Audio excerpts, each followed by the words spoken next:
PLT Sekretaris Daerah Aceh Insinyur Helfizer Ibrahim MSI pimpin apel bulan puncak keselamatan dan kesehatan kerja K3 di halaman kantor Dinas Tenaga Kerja dan Mobilitas Penduduk Aceh.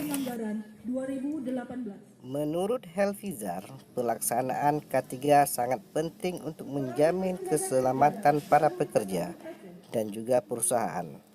Untuk itu, pemerintah Aceh berharap agar seluruh perusahaan di Aceh peringatan bulan ketiga nasional tahun 2019 siap.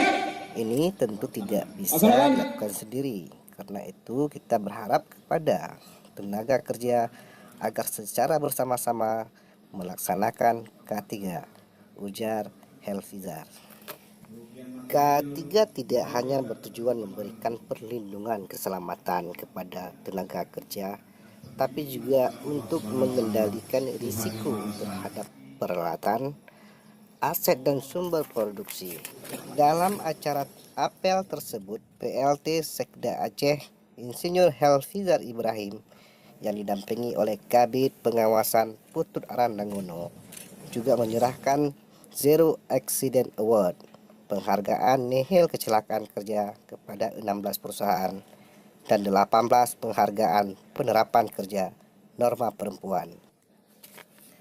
PLT Sekda Aceh juga sekaligus menyerahkan hadiah pertandingan bulu tangkis dan tenis meja dalam rangka memperingati bulan keselamatan dan kesehatan kerja. Pembacaan doa oleh Ustadz Rustandi tanda berakhirnya apel tersebut. Apel semua dilaksanakan selesai. Terima kasih.